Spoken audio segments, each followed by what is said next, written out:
Start with a prayer to God. با دعا شروع کنیم، زودتر شروع کنیم، اول زودتر.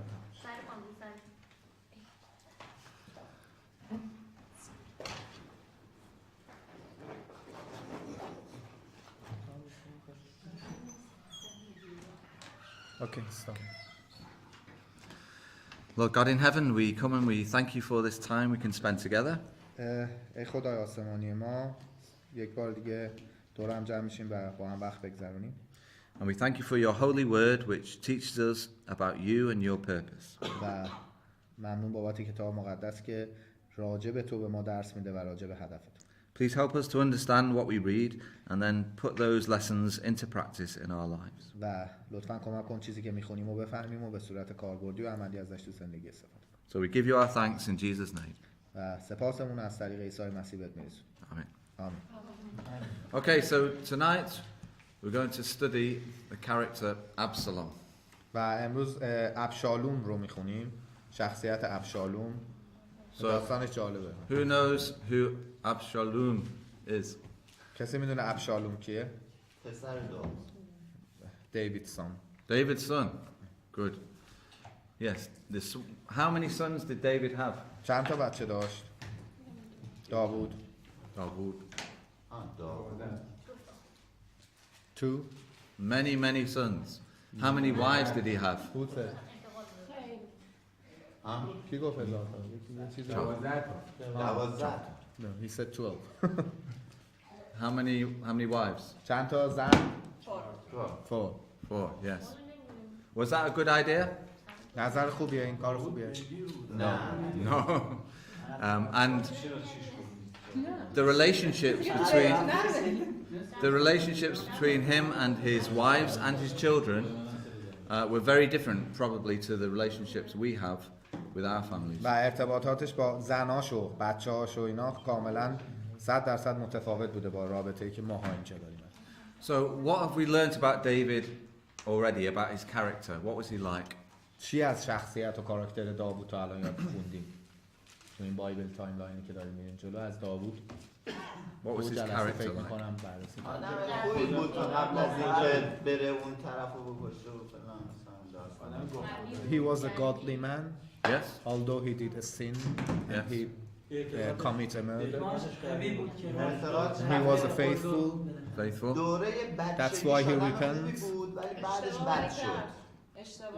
دوره نوجوانیش با ایمان بود، جوانیش بعدش یواش غرور برش داشت. He was a better and more godly man when he was young, and after. I think all the way through his life he was godly, but he made mistakes. Yes. So there were times where his faith went low. Mm-hmm. But we're going to read about his son Absalom, and does anybody know anything about Absalom? کسی راجع به ابشالوم چیزی میدونه؟ همون پسرش که با عاشق خواهرش میشه؟ نه. برادره. با برادر ناتنیه با خواهر ابشالوم به تجاوز میکنه به اون، این میره چیز کنه. About it was two brother, one of them is from another mother. Okay. A sister. Do we know anything about his character, what he was like? شخصیت ابشالوم چیزی میدونه؟ So, rebel against his father. right, David. good. Who said that? احسان. Cool. So, we're going to learn a lot about him. Now, we're in 2 Samuel دوم سموئل باب 18 and chapter 15. 15 400 صفحه 400. You won't find this in the New Testament Bible. Aramis. این بایبلش فرق. Not in the New Testament. You okay? 15. 400. نه این صفحه با اون صفحه یکی نیست. بده من.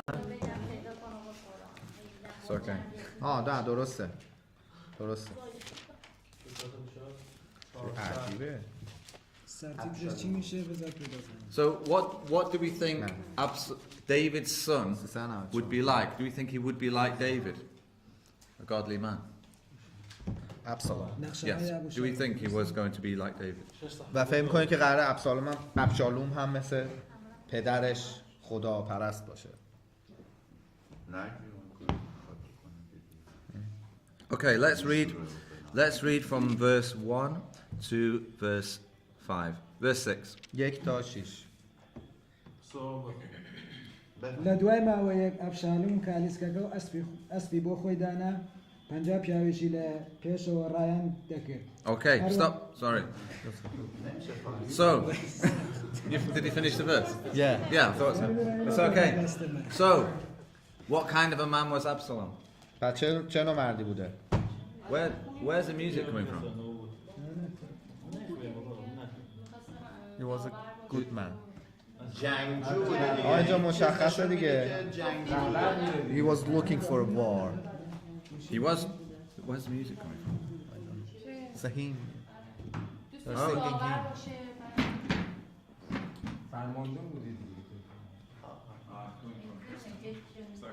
No. Okay, that's fine. So, what kind of a man, in verse 1, Militant actually. what kind of a man has 50 men going before him? چه نوع انسانی 50 تا آدم جلوش میره؟ جنگجو رهبر. Militant leader. Yes? Who today in politics maybe has 50 men going مثلا before کی him الان تو سیاست 50 نفر and جلوش behind میرن؟ him? عقب و جلو میرن. It's important. Yeah, like President مثل رئیس of جمهور، مثل United States. All the cars behind him, security. Yes? But this man had 50 men, so he was important, or he thought he was important. مهم بوده، پس یا فکر میکرده که مهمه. But he liked the attention. ولی چیزی که هست توجه دوست داشته، مورد توجه قرار گرفتن دوست داشته. So let's read verse 2 now. آیه 2. کردا توته نکنن الان. ابشالوم صبح زود برمیخواست و کنار راه دروازه می ایستاد و هرگاه کسی شکایت خود را برای رسیدگی نزد پادشاه می آورد ابشالوم او را می خواند و می گفت از کدام شهری و چون آن شخص می گفت بنده از فلان قبیله اسرائیل است. Just two. That's fine. So what was Absalom doing here? چی کار میکرد ابسالوم اینجا هیه؟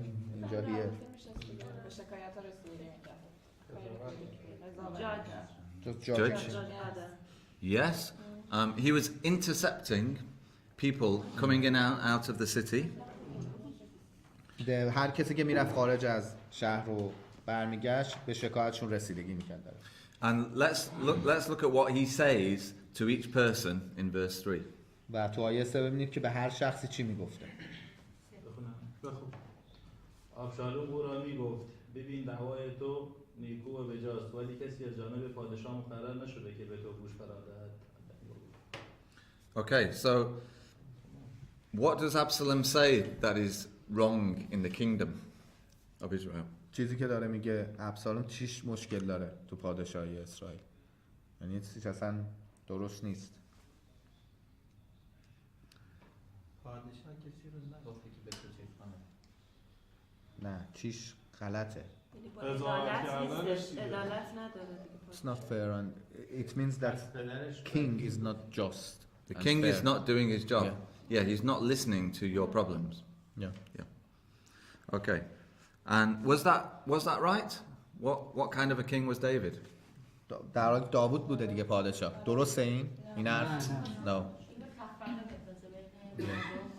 He was the perfect king. He was one of the best kings of He Israel. wants to put David in a dark side. Yes. So what kind of person does this to the leader of a country?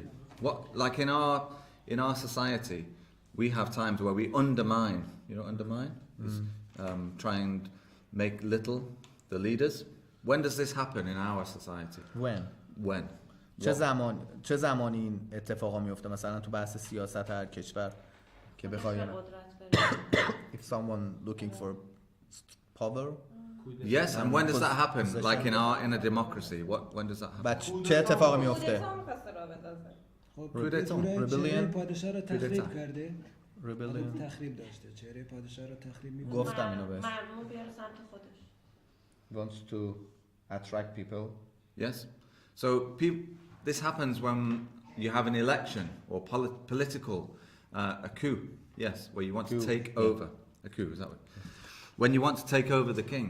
So this is the son of David, David's son, and he wants to get rid of good King David on و the دقیقا throne. همونطوری که گفتید دنبال کودتا کردن بوده، پسر داوود بوده و می‌خواسته پدرش از تخت بکشه پایین خودش بره بالا. So what does that tell us about Absalom? پس این چی رو داره راجع به ابسالوم میگه؟ About his character. فتنه‌گر بوده.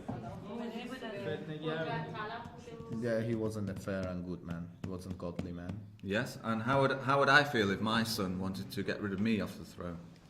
Not that I'm on the throne. میگه من چه حسی میتونم داشته باشم وقتی بدونم پسرم میخواد منو از تخت بکشه پایین.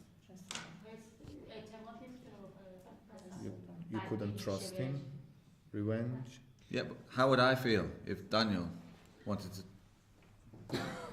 say I don't want you to be in charge anymore? میگه من چه حسی میتونم پیدا کنم وقتی پسرم برگرده من بگه که نمیخوام رو تخت باشم. ناراحت میشه. Sad. Sad, disappointed. He's no respect for his father. چون هیچ احترامی نمیبینه برای مال پدر. Now look at what he says in verse 4, and I wants us to find what the emphasis is in verse 4. و آیه 4 رو بخونید. ببینید که چی تاکید رو چیه آیه 4. آنگاه هر که شکایت یا دعوا داشت نزد من می‌آمد و من او را دادرسی می‌کردم. Okay. So what's the emphasis? What's the repeated word that's mentioned 3 times? چیه که داره 3 بار تکرار شده؟ Judging. Yes, but if I read this with some emphasis, you read the same. Absalom said, moreover, "Oh, that I were made judge in the land, that any man might come to me, and I would do him justice." چیزی که تکرار شده 3 بار منه. و داره میگه که کاش من در این سرزمین داور بودم. آنگاه هر که شکایت یا دعوی داشت نزد من میآمد و من او را دادرسی میکردم. So it's all about me. He's a selfish man. آدم خودخواه. You know, I'm the one to help you. Look at me. Come and به talk من to نگاه me. کنید. من دلم میخواد بهتون کمک کنم. So he liked the attention. He had no respect for his father, and it was all about him. He was selfish. من مورد توجه قرار گرفتن رو دوست داشت. به پدرش هم که احترامی قائل نبود و همش از روی خودخواهی بود. And now let's look at verse 5. Read verse 5. حالا آیه 5. و هرگاه کسی نزدیک می آمد تا به او تعظیم کند ابشالوم دست خود را پیش آورده او را می گرفت و می بوسید. So what do we learn about Absalom there? What kind of person was he? What was he اینجا doing داره there? چی از شخصیتش داره چیز میکنه. غرورش و Pride. تحقیر Pardon? کردن. Pride. شخصیتی بودن شما. What do we call somebody who likes the attention and really? Simulation. To be good. In our English, it's he's Pretends to be. he's a charmer. He flatters. He charms people. Okay. But it's not genuine.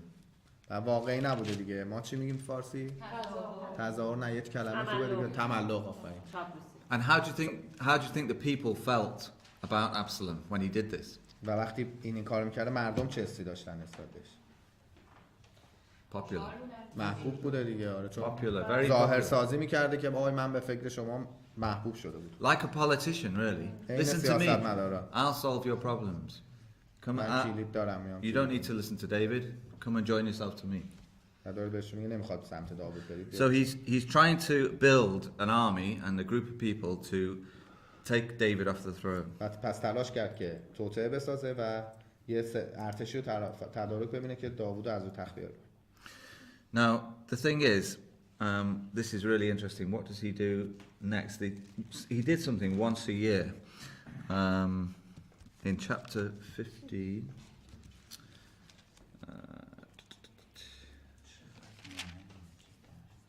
Where does it say, Bron, that every year he... Oh, hang on. Chapter 14 now, sorry. آیه باب 14 Yes, this is it. Verse 25 and 26. آیه 25 و 26 یه کاری بوده که سالانه انجام میداده. And where are we up to? Nothing? باری در تمام اسرائیل کسی چون ابشالوم ستوده در خوش سیمایی نبود از کف پا تا فرق سر هیچ عیبی در او یافت نمی‌شد. And 26. Yep. آنگاه که موی سرش را میچید آن را وزن میکرد و آن به مقیاس شاهی 200 مسقال میشد، زیرا در پایان هر سال مویش را میچید، آری چون بر او سنگینی میکرد آن را میچید. Okay, so what did Absalom look like? چه شکلی بوده پس؟ Beautiful. Beautiful. In fact, how does it describe him? چجوری در End of verse 25. آیه 25 چجوری تشریحش کرده؟ میگه خیلی به خودش میرسه که سر موهاشو میچیده. نه یه چیزی داره.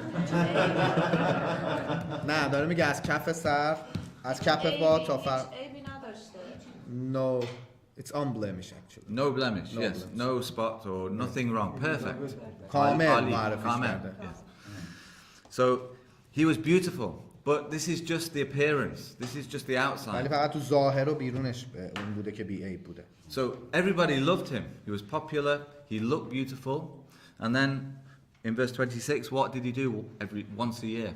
و همه دوستش داشتن چون از ظاهرش خوششون میومده و اینم بلد بوده چجوری تملق کنه. و آیه 26 چیکار میکرده؟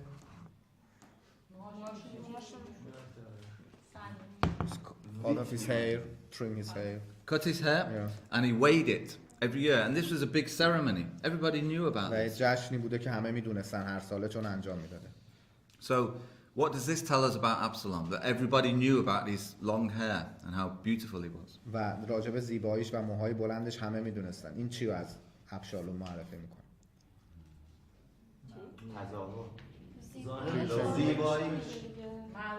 زیباییش Famous.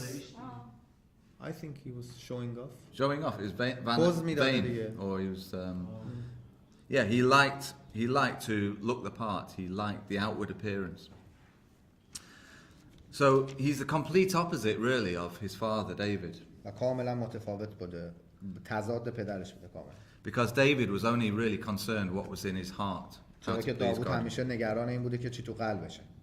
So this is really important that we understand what Absalom was like, because he was popular, he was good looking, he liked the attention, but it was all about the outward appearance. و این خیلی مهمه چون سر مردنش هم یه اتفاقی میفته که همین گیر موهاش میشه و میمیره. خیلی جالبه.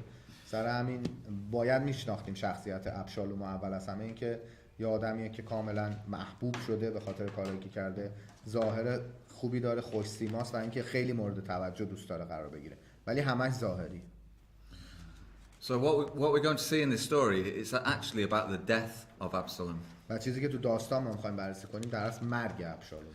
And really this story is about, if we're only concerned about the outward appearance, what we look like or how popular we are, this is what will happen to us. و درسش اینه که اگر ما قرار باشه فقط فکر ظاهرمون باشیم و اینکه مردم چی فکر میکنن راجع به ظاهر ما، اتفاقی برای ابشالوم افتاد برای ما هم میفته. Now David still loved his son ولی همچنان داوود پسرش رو دوست داشت because he was his son.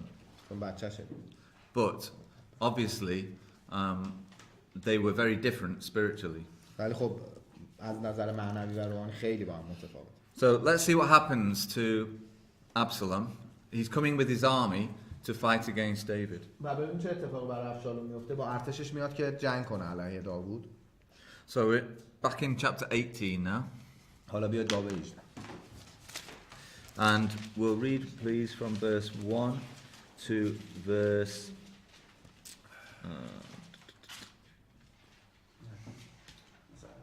1 to verse 3, please. Sorry, 1 to 5. Sorry. آن را داوود مردانی را که همراهش بودند ساندید و سرداران هزارها و سرداران صدها بر ایشان برگذاشت.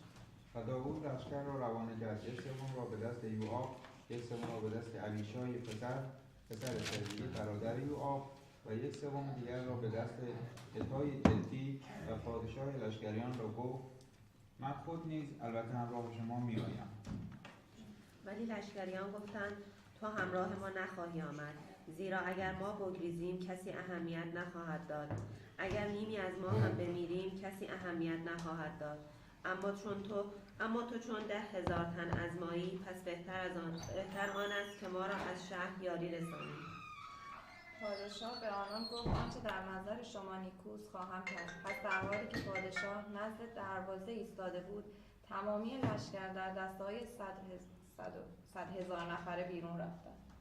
پادشاه به یوآب و ابیشای و اتای فرمان داده گفت به خاطر من به ابشالوم جوان به نرمی رفتار کنید. و چون پادشاه به تمامی سرداران درباره ابشالوم فرمان میداد، همه لشکریان شنیدند. Yes. Okay. So, what does how old do we think David is in this chapter? فکر می‌کنید داوود چند سالشه اینجا؟ How old? Old? Elderly? 60. Okay. So this is towards the end of his life. 60. تقریبا دیگه آخرای زندگیشه دیگه. And what does he do with his army? چیکار داره میکنه با ارتشش؟ با سپاهش؟ Verse 2. آیه 2. فرماندهی میکنه. Leading. He splits it into تقسیمشون three داره میکنه parties. دیگه به 3 قسمت. 3 groups. And who is in charge of each group? و کیان تو چه کسانی تو مسئول هر گروه هم؟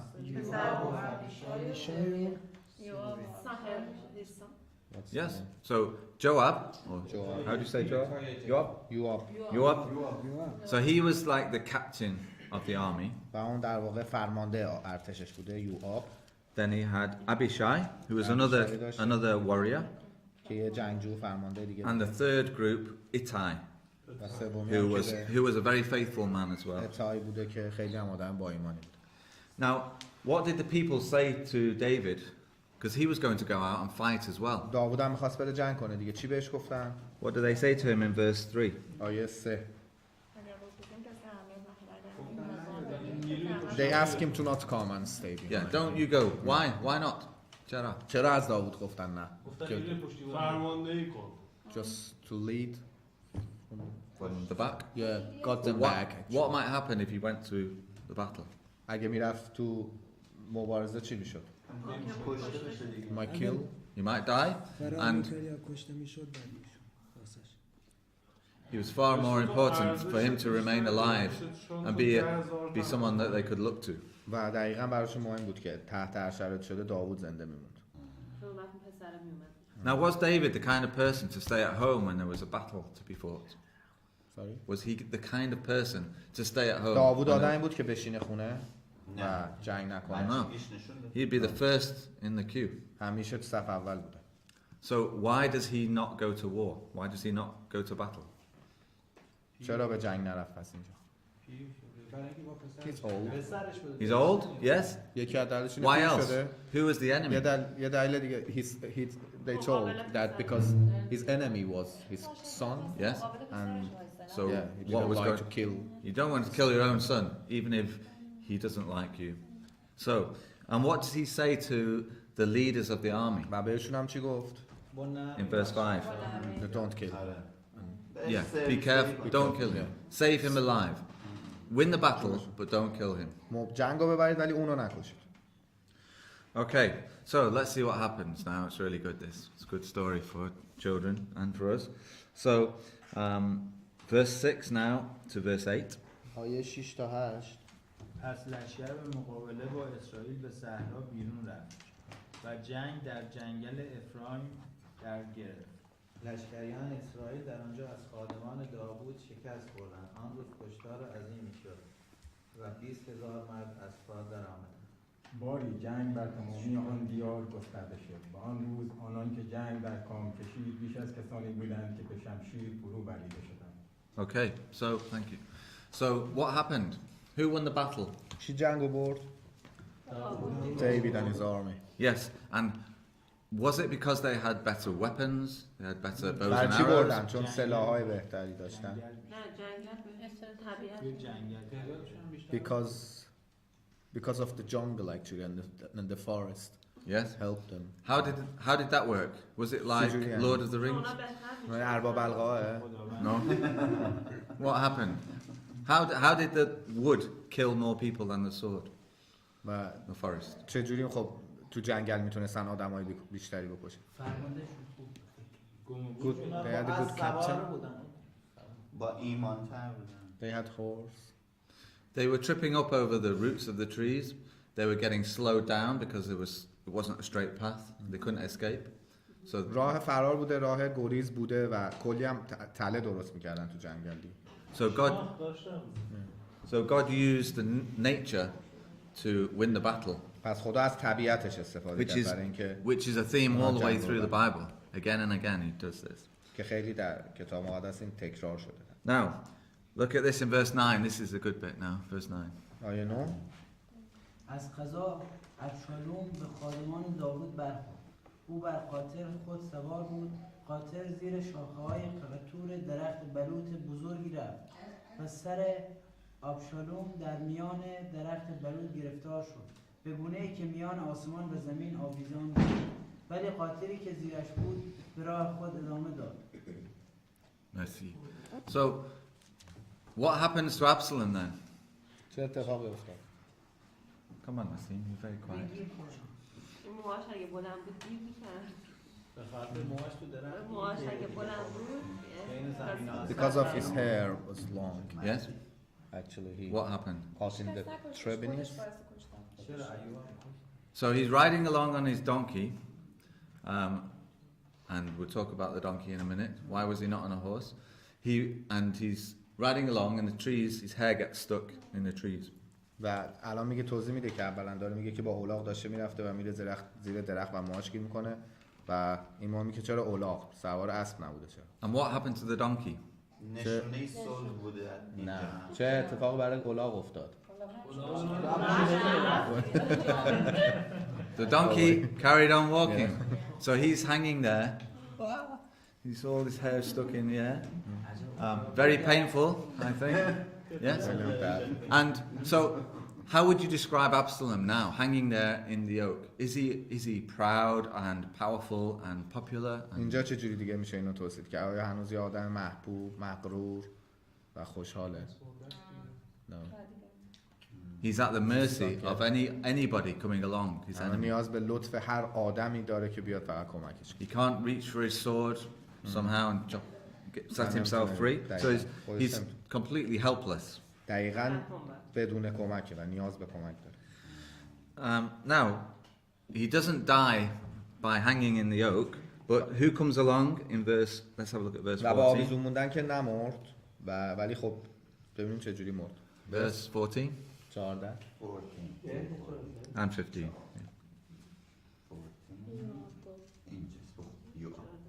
یوآب گفت بیش از این با تو نمیماند. تو خود نیز خیشتن را از من کنار میکشیدی.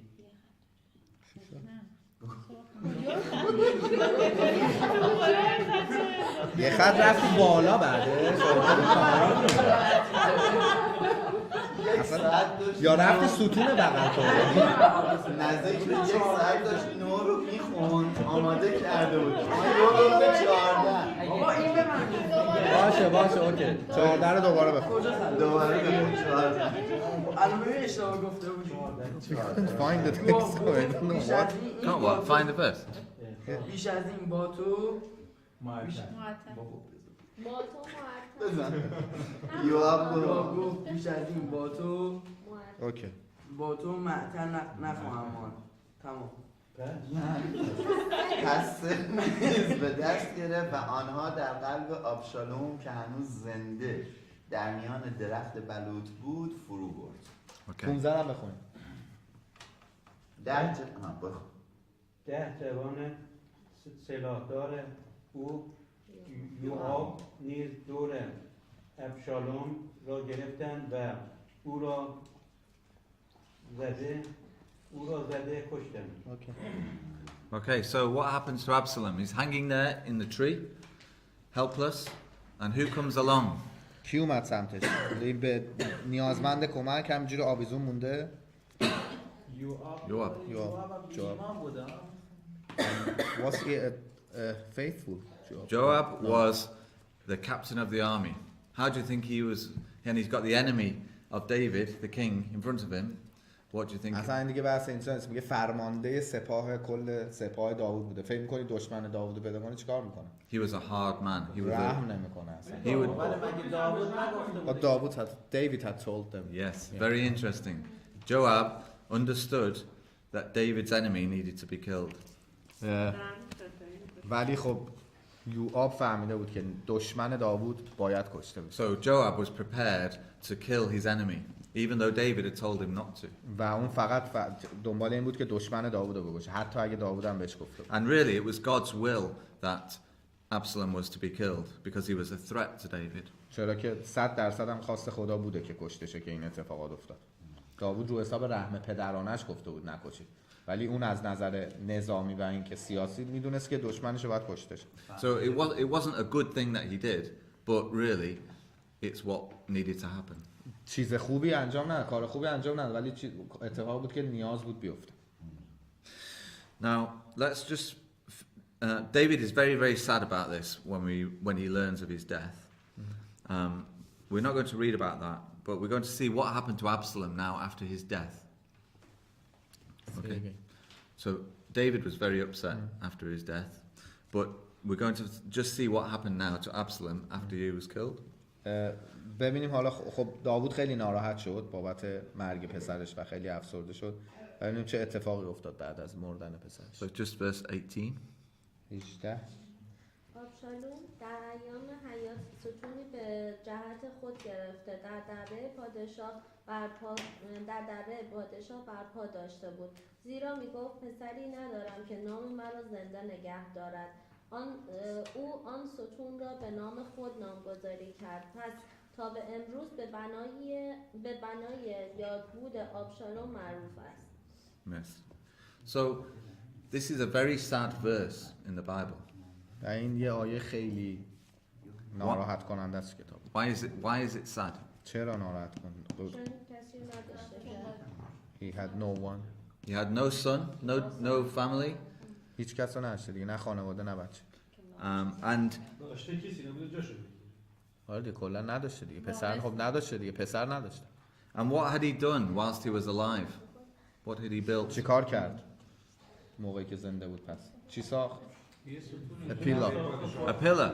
And was that for his family or for his nation, for his country? برای چی ساخت؟ برای کشورش، برای قومش، برای خانواده‌اش. Just for remembrance. It says he called the pillar after his own name. برای نام خودش ساخت. That's like me ambitious building something, calling it my own name, and what happened in the end? What was it worth? ارزشش چیه؟ Nothing. Nothing. So sad. Vanity. So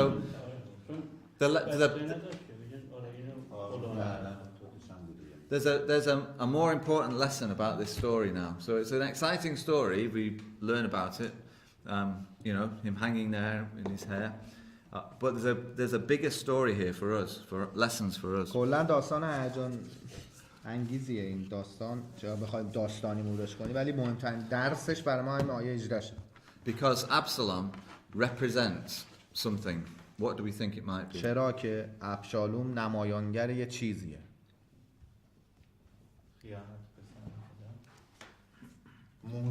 What was he like? What was he like? Wanting more, ambitious, pride, yeah, love of himself. So, and what happened if we are proud, or if we are only worried about what we look like, the outward appearance? و چه اتفاقی میفته برای ما هم اگر زیاده خواه باشیم، مغرور باشیم و فقط دنبال ظاهر باشیم؟ We end up with nothing. We'll end up helpless. Now, it's really interesting here because what do we think the donkey represents? خر نمایانگر چی بود؟ نه خریت. Are donkeys obedient animals? Obedient. Yes. Do they do as you tell them? Yeah. خر نمایانگر یه حیوان فرمانبرداره دیگه، هر چی میگه انجام میده. No. What if a donkey doesn't want to do something? It's very سوالی بود ببخشید. منظورش اینه آیا خر حیوانیه که فرمان میبره از کسی؟ No. So I have a mirror here. من دیگه مغزم تحت. I have a mirror. I'm going to pass around the mirror. Okay. Don't be offended. یه آینه هست میده خودتون. یه آینه هست میدم به چرخونید دست. حرف خودشه چرا به من چرخ کرده؟ You don't even look at it. من حرفشو ترجمه کنم. من مترجمم. مسعود ما درست کن. It looks a bit like Masood. So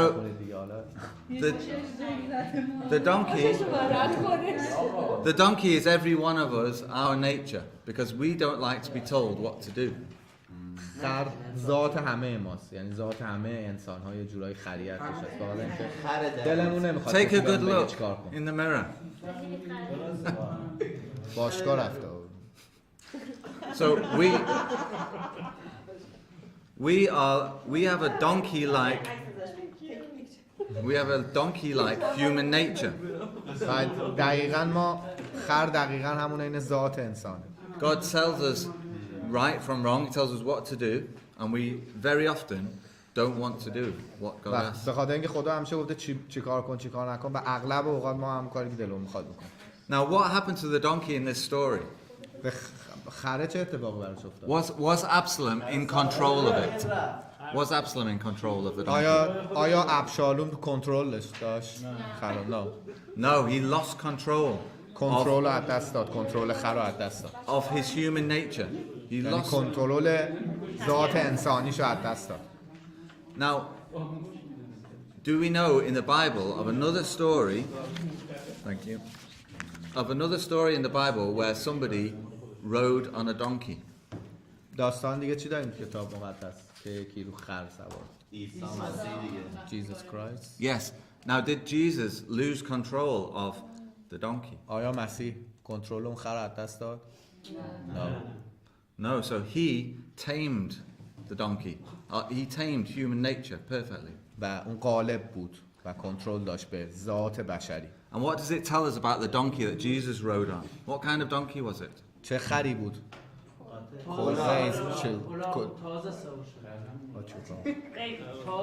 Baby, a colt, yeah, a young donkey. It tells us, I don't know the passage here. Can you find the passage, bro? Jesus rides on the donkey. Because it tells us that nobody had sat on this donkey before.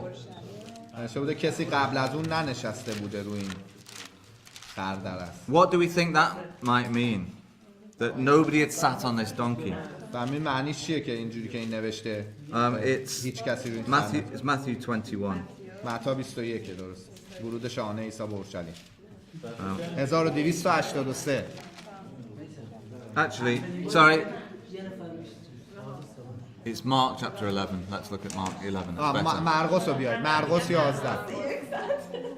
نه داخل تو این هم هست. مرقس 11. 1317. 1317.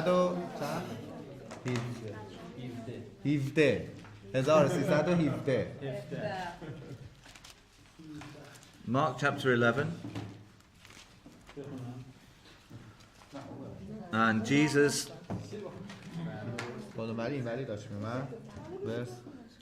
verse 1 to verse 1 to 10. 1 تا 10. چون به بیت خاجی و بیت انیا رسیدن که نزدیک اورشلیم در دامنه کوه زیتون بود، عیسی 2 تن از شاگردان خود را فرستاد و به آنان فرمود به دهکده‌ای که پیش روی شماست بروید و به محض ورود کل الاغی را بسته خواهید یافت که تاکنون کسی بر آن سوار نشده است. آن را باز کنید و بیاورید. And if anyone says to you, why are you doing this? Say that the Lord needs him, and straight away he will send him hither.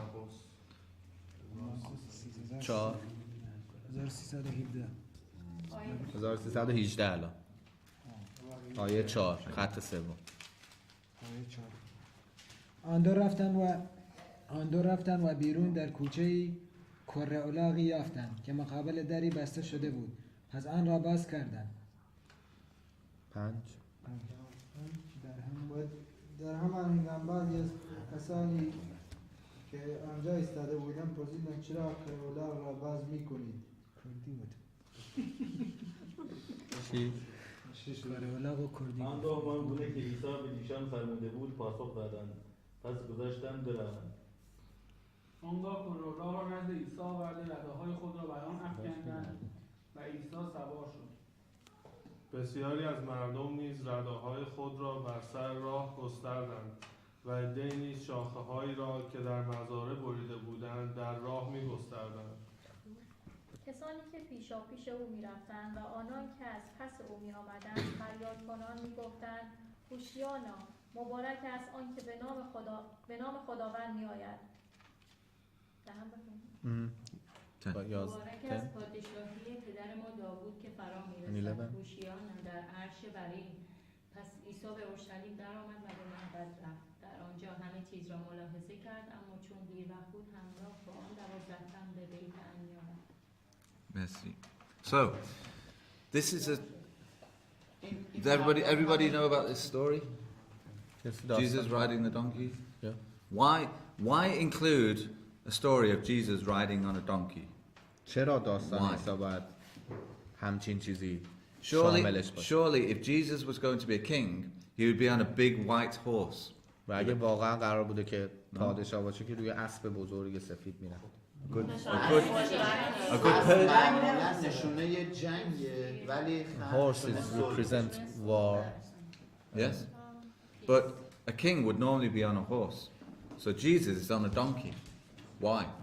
ولی خب به هر حال پادشاه بعد معمولاً با اسب بره. حالا نمادن خب دیگه نشسته رو ذات چرا رو خر داره نشسته رو ذات ما دیگه رو ذات انسانیت رو داره هدایت میکنه. میخواسته بگه من پادشاه نیستم. میخواد هدایت کردن. He wanted to mention that I'm not a king.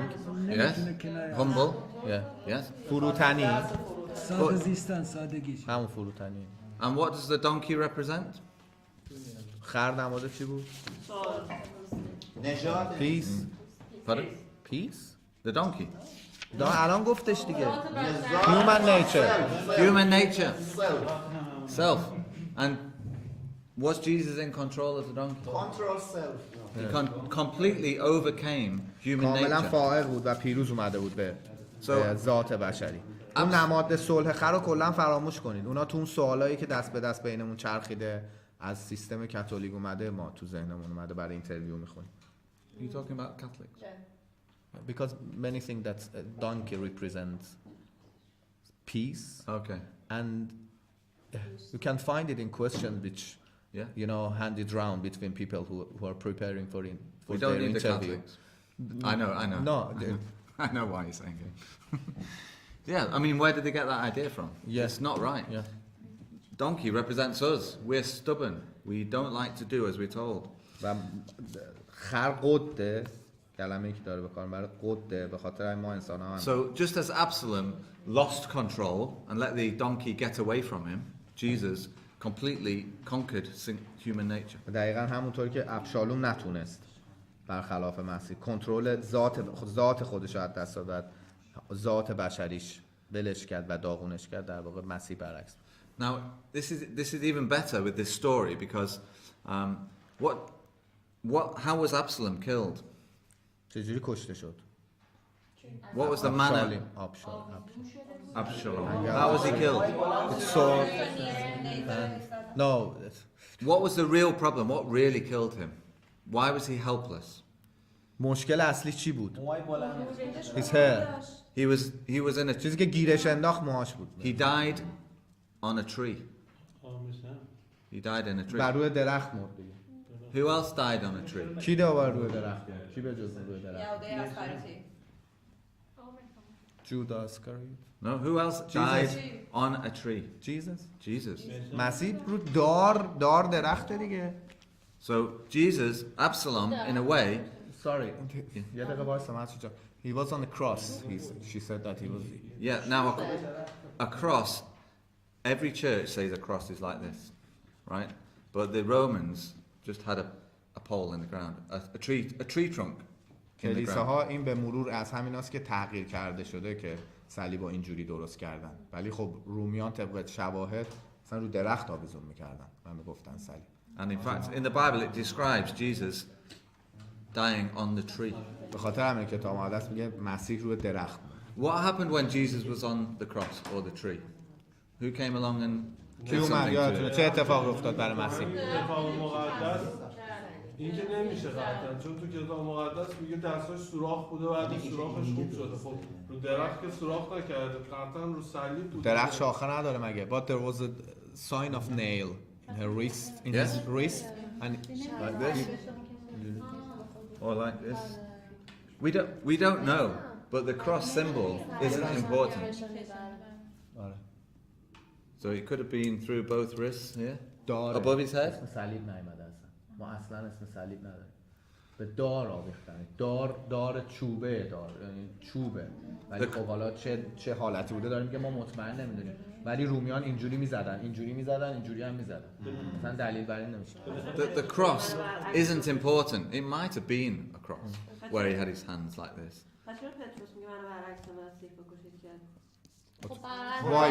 Why Peter asked to hang him opposite way, in opposite way, reverse way of Jesus. Does he? Yeah. What does he say? I'll have to look at that. Anyway, what happens to Jesus when he was dying when he was being crucified? What happened to وقتی him? به مصلوب شد چه اتفاقی براش افتاد؟ The soldiers came along and یه did سرباز something اومد to یه him. کاری کرد. Pierced him with a sword. And what happened to Absalom? چه اتفاقی برای ابشالوم افتاد؟ Same thing. Exactly. So Jesus in his death put to death human nature, pride, all the bad things about our personality, our human nature. He put it to death on the cross. و پس مسیح روی صلیب تمام چیزهای بد بشری و مثل غرور و همه اینا رو با خودش برد. So there's some really nice connections between the story of Absalom, who was David's son. Who else was David's son? پس ارتباط ابشالوم پسر داوود بود دیگه. اون یکی کی دیگه پسر داووده؟ Jesus. So he died in a tree, had his side اون روی pierced. درخت مرد، اونم روی درخت مرد، اون با الاغ بود، اینم با الاغ بود، این نیزه خورد، اونم Son of نیزه death. خورد. He was the son of David. He conquered human nature. All that rebellion and that pride and outward appearance, Jesus put all that to death. Finished و with it. تمام خصوصیات ابشالوم که در واقع غرور و تظاهر و نمیدونم تملق اینا همه رو مسیح با خودش برد. And in fact, the whole of David's life really pointed forward to the work of Jesus. در واقع اگر بخونی کتابو میگه کل زندگی داوود اشاره به جلو داره، به عیسی مسیح. That's a little study of all the links between David's life and Jesus. اینا تمام ارتباطات بین زندگی داوود و اتفاقی که برای مسیح افتاد. And that's just in a few chapters in Samuel. و همه اینا فقط تو 2-3 تا باب سموئله. So this and Absalom is just one line on this. و کل این داستان ابشالوم فقط یه خط اینه. And the death of Absalom is just a tiny piece of the picture of how David would show the work of Jesus. و قصه ابشالوم و مرگ ابشالوم فقط یه قسمت کوچیکی از اون کاری بوده که قرار بوده داوود باهاش نشون بده مسیح قراره چه جوری بیاد و چیکار بکنه.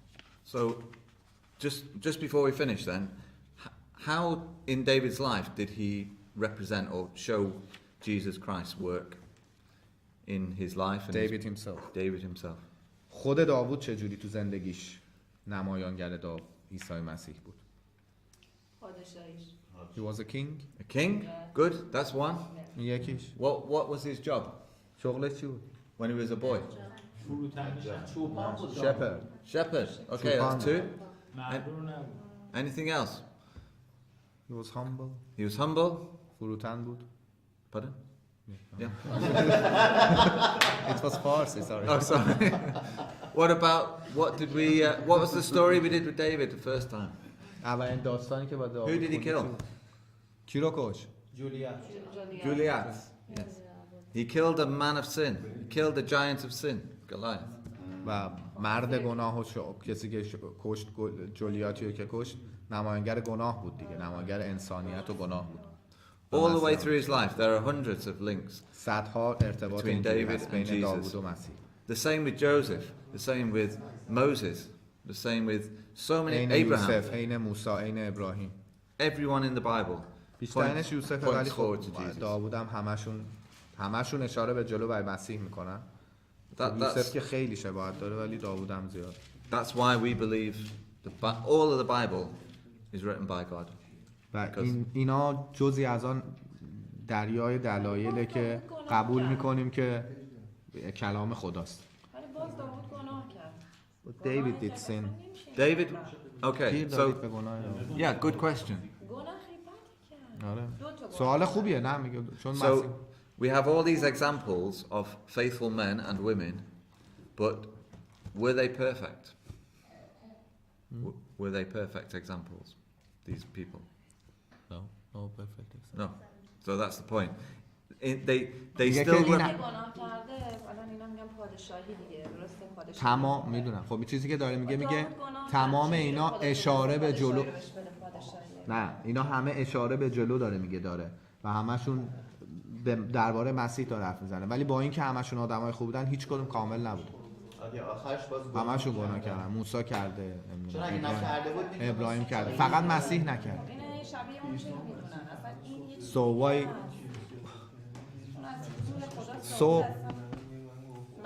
if we believe just Jesus didn't sin and others did, why we associate the others to Jesus?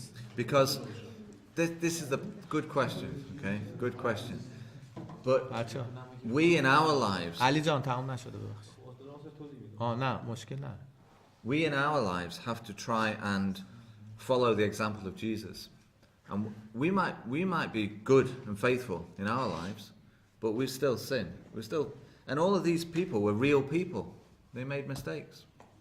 و اینکه همه ما باید تلاشمون باشه که سرمشق اون عیسی مسیح باشه و سعی کنیم خوب باشیم، ولی هر کاری کنیم گناه میکنیم.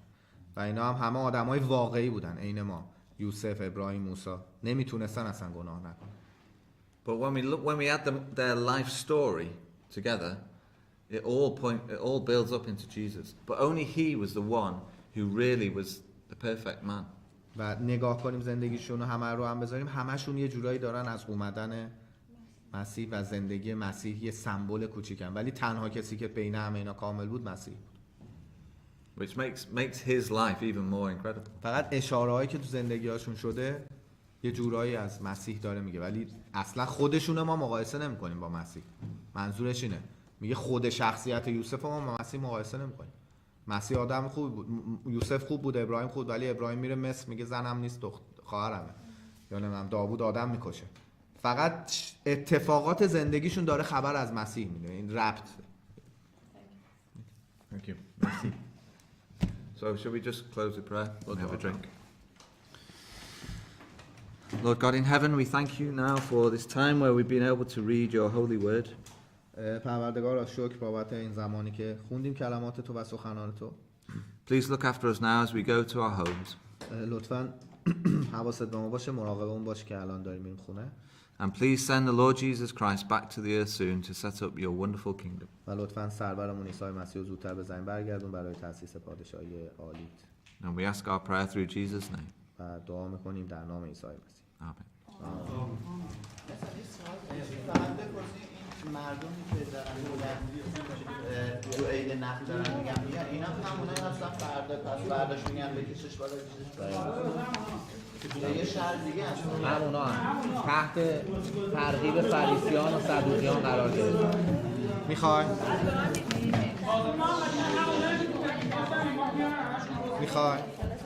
تو باشگاه میری بعد برنامه بری بعد تو الان رژیم بریم، این چیه؟ You will take it. Thanks, bro. میخوای یه دونه نشو بدید کپی بگیرید دیگه. نه انگلیسیه ولش.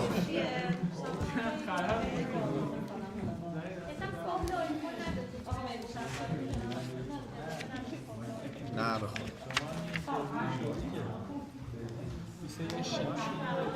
الان Turkish people say eşek.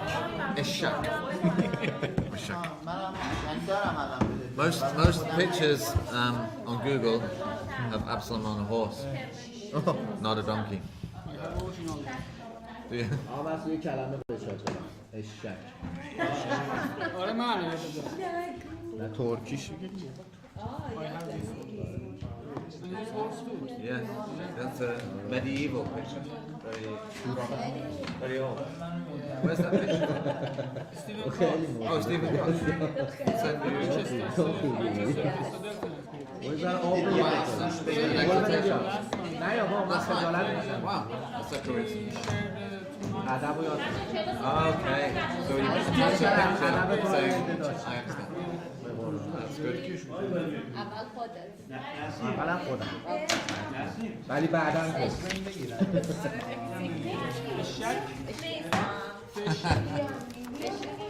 نه بیا دیوید هم گفت نکن دیوید امون پول نیست میدونم دیگه پول نیست اگه یه بارم نگیرید دیگه چی میشه دیوید اینجوری نگاه برم به فیلم بگم